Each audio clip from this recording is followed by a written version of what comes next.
Edwin Channel.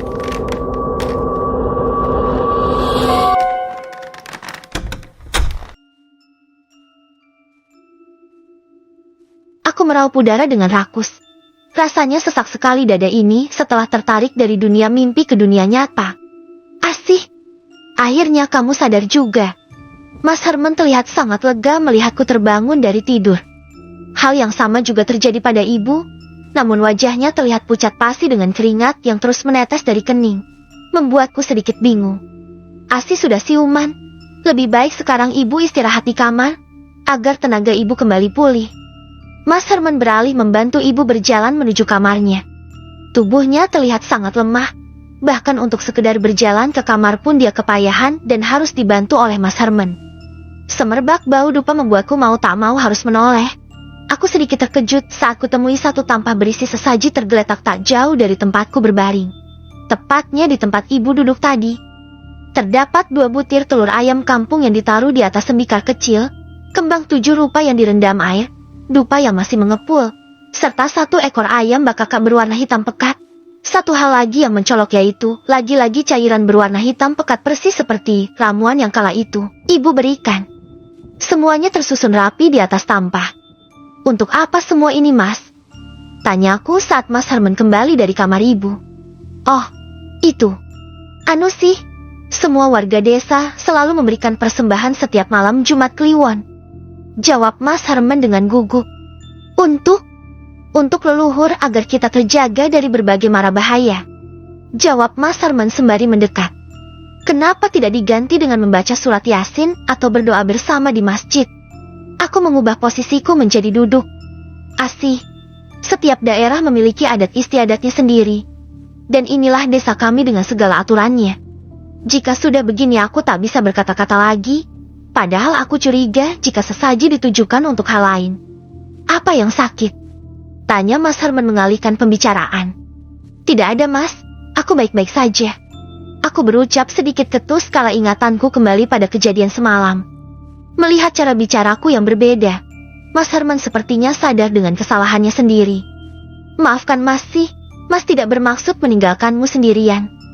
Semua itu di luar kendali Mas. Ucapnya dengan wajah bersalah. Apa yang sebenarnya terjadi di masa lalu, Mas?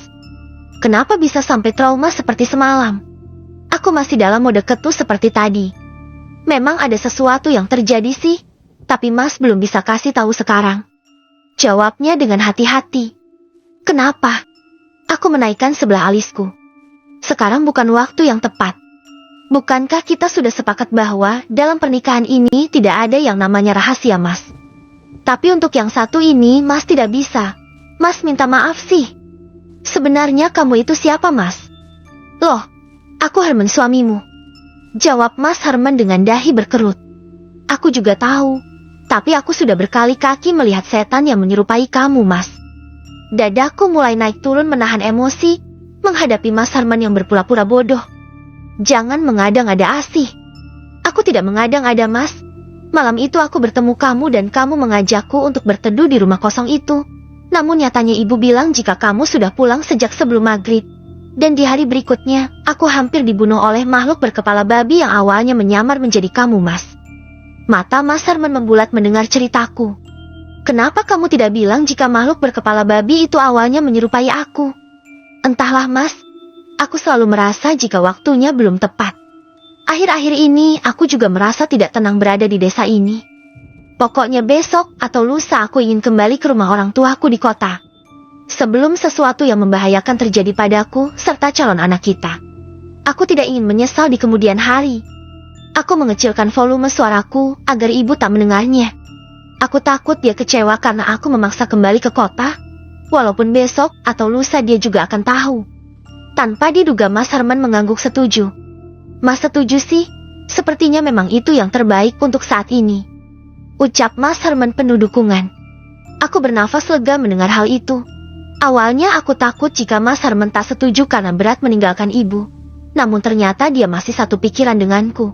Dia masih peduli dengan keselamatan anak dan istrinya. Dengan begini rasa kesalku sedikit berkurang. Tapi bagaimana dengan ibu, Mas? Nanti biar Mas yang bicara.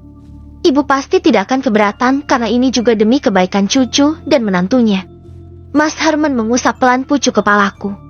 Kapan kita akan pindah, Mas? Jujur saja, aku sudah tidak sabar ingin segera keluar dari desa ini dan menghirup kebebasan. Sepertinya lusa baru kita pindah. Karena kita harus siap-siap dulu. Tak hanya itu, kita juga harus nunggu kamu pulih kembali. Mas Herman benar. Aku tidak mungkin kembali ke kota dalam keadaan seperti ini. Untuk bangun dari tempat tidur saja rasanya badan sangat lemas. Sekitar jam 4 sore Mas Herman membawaku pulang. Malam ini tak akan seseram malam kemarin. Hanya perlu menabur tubukan Bangles seperti biasa. Ibu juga sudah mengizinkan pulang. Mas Herman mulai membereskan segala perabotan yang akan ditinggal di rumah ini. Sedangkan aku memilih untuk berbaring di kamar. Entah apa yang dia lakukan di dapur. Hingga menjelang tengah malam pun dia masih berkutat dengan pekerjaannya. Pagi ini aku bangun dengan penuh semangat. Tak kuhiraukan lagi rasa kantuk, lemas atau pusing. Yang paling penting saat ini aku ingin segera membereskan barang-barang dan pulang ke kota, meninggalkan desa yang mengerikan ini. Aku mengusap perutku yang sejak kemarin tak timbul gerakan sedikit pun. Biasanya janin dalam perut akan menendang atau setidaknya bergerak, tapi kali ini hening. Semalam aku berpikir, mungkin karena keadaanku yang lemah, jadi si jabang bayi ikut lemah. Namun saat ini ada rasa khawatir saat tak kunjung ada pergerakan dari dalam. Dengan jangka waktu yang lumayan lama. Mas, aku memanggil Mas Herman yang sedang menyapu halaman. Iya, laki-laki itu langsung masuk. Kenapa Dedek tidak gerak sejak semalam ya? Hah? Masa sih? Dia meraba perutku dengan wajah khawatir. Mas Herman juga sempat mengajak ngobrol si jabang bayi, namun tak berhasil membuatnya bergerak. Tunggu Mas, panggil ibu dulu, biar dia periksa. Mas Herman langsung berlari ke rumah ibu. Tak lama kemudian ibu datang dan langsung meraba perutku. Detak jantungnya masih ada, tapi memang tidak bergerak. Berarti mimpi itu memang benar. Dulu ibu memang seorang dukun beranak. Buktinya dia mengerti tentang hal-hal seperti ini batinku. Lalu bagaimana, Bu? Kita ke bidan saja, usulku. Tapi di desa kita tidak ada bidan. Paling-paling ke rumah Mbah Mar. Ya sudah, kemana saja asal bayiku selamat.